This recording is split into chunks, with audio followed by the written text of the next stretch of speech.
का विषय है मां अन्नपूर्णा की व्रत कथा। अतः अन्नपूर्णा का 21 दिवसीय यह व्रत अत्यंत चमत्कारी फल देने वाला है। यह व्रत अघन मार्गशीर्ष मास में शुक्ल पक्ष की प्रतिपदा से शुरू कर 21 दिनों तक किया जाता है। इस व्रत में अगर व्रत ना कर सकें तो एक समय भोजन करके भी व्रत का पालन किया जा सकता है। इस व्रत में सुबह घी का दीपक जलाकर माता अन्नपूर्णा की कथा पढ़ें और भोग लगाएं। एक समय की बात है, काशी निवासी धनंजय की पत्नी का नाम सुलक्षणा था। उसे अन्य सब सुख प्राप्त थे, केवल निर्धनता ही उसके दुख का कारण थी। यह दुख उसे हर समय सताता था। एक दिन सुलक्षणा पति से बोली, स्वामी आप कुछ उद्यम करो तो काम चले। इस प्रकार कब तक काम चलेगा? सुलक्षणा की बात धनंजय के मन में बैठ और वह उसी दिन विश्वनाथ शंकर जी को प्रसन्न करने के लिए बैठ गया और कहने लगा, हे देवादिदेव, मुझे पूजा पाठ कुछ आता नहीं, केवल तुम्हारे भरोसे बैठा हूँ। इतनी विनती करके वह 2-3 दिन भूखा प्यासा बैठा रहा। यह देखकर भगवान शंकर ने उसके कान में अन्नपूर्णा अन्नपूर्णा अन्नपूर्णा इस प्रकार 3 बार कहा। ये कौन क्या कह गया? इसी सोच में धनंजय पड़ गया कि मंदिर से आते ब्राह्मणों को देखकर पूछने लगा, पंडित जी अन्नपूर्णा कौन है? ब्राह्मणों ने कहा, तू अन्न छोड़ बैठा है, सो तुझे अन्न की ही बात सूझती है। जा घर जाकर अन्न ग्रहण कर। धनंजय घर गया, स्त्री से सारी बात कही। वह बोली, नाथ चिंता मत करो, संभय शंकर जी ने जय मंत्र दिया है, वे संभय ही खुलासा करेंगे। आप फिर जाकर उनकी आराधना करो। धनंजय फिर जैसा का तैसा पूजा में बैठ गया। रात्रि में शंकर जी ने आज्ञा दी, कहा तू पूर्व दिशा में चला जा। वह अन्नपूर्णा का नाम जपता जाता और रास्ते में फल खाता, झरनों का पानी पीता जाता। इस प्रकार कितने ही दिनों तक चलता गया। वहां उसे चांदी से चमकती वन की शोभा देखने में आई। सुंदर सरोवर देखने में जा उसके किनारे कितनी ही अप्सराएं झुंड बनाए बैठी थी। एक कथा कहती थी और सब मां अन्नपूर्णा इस प्रकार बार बार कहती थी। ये अघन मास की उजेली रात्रि थी और आज से ही व्रत का ये आरंभ था। जिस शब्द की खोज करने वह निकला था वह उसे वहां सुनने को मिला। धनंजय ने उनके पास जाकर पूछा, हे देवियों, आप यह क्या करती हो? उन सब ने कहा, हम सब मां अन्नपूर्णा का व्रत करती हैं। इस व्रत करने से क्या होता है? जे किसी ने किया भी है, इसको कब किया जाए, जे समझाकर मुझसे कहो।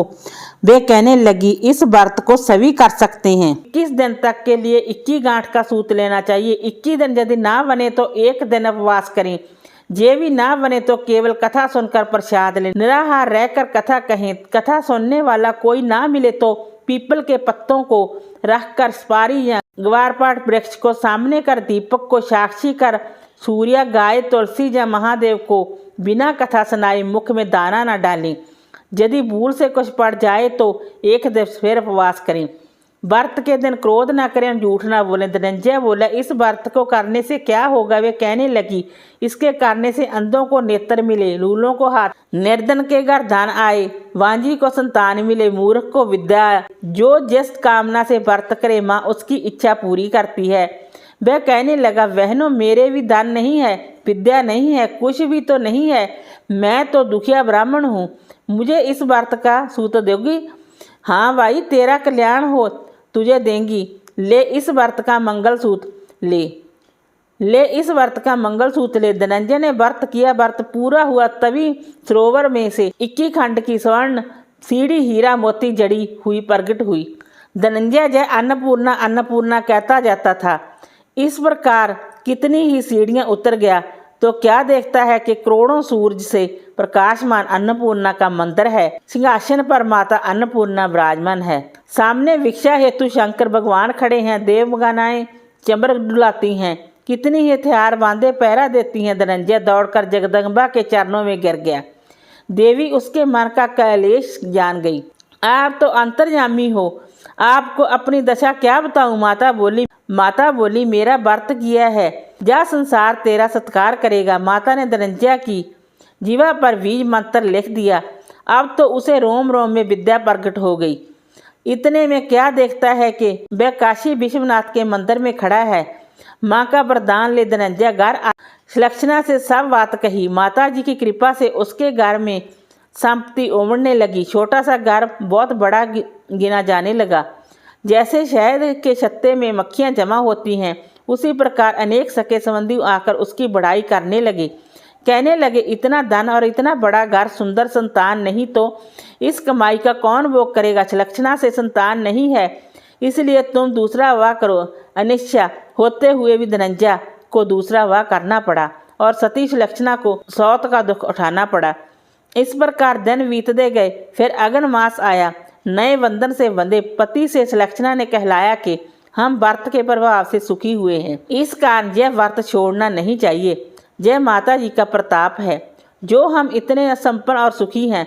सुलक्षणा की बात सुन धनंजय उसके जहाँ आया और व्रत में बैठ गया। नई बहू को इस व्रत की खबर नहीं थी, वह धनंजय के आने की राह देख रही थी। दिन बीतते गए और व्रत पूर्ण होने में 3 दिवस बाकी थे कि नई बहू को खबर पड़ी। उसके मन में ईर्ष्या की ज्वाला दहक रही थी। सुलक्षणा के घर आ पहुंची और उसने वहां भगदड़ मचा दी। वह धनंजय को अपने साथ ले गई। नए घर में धनंजय को थोड़ी देर के लिए निद्रा ने आदवाया। इसी समय नई बहू ने उसका व्रत का सूत तोड़कर आग में फेंक दिया। अब तो माता जी का कोप जाग गया। घर में अकस्मात आग लग गई। सब कुछ जलकर खाक हो गया।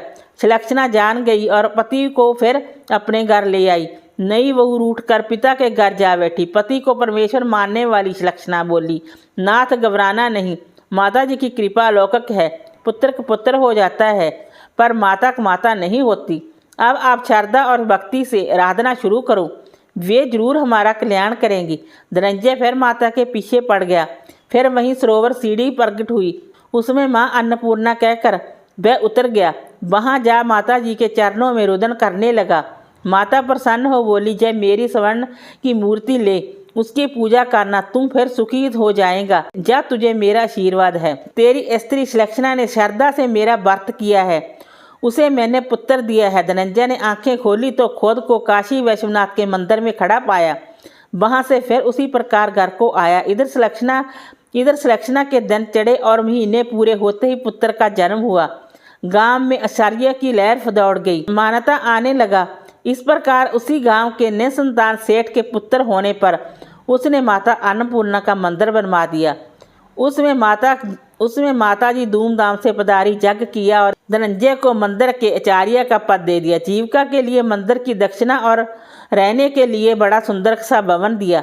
धनंजय स्त्री पुरुष सहित वहां रहने लगा। माता जी के चढ़ावे में भरपूर आमदनी होने लगी।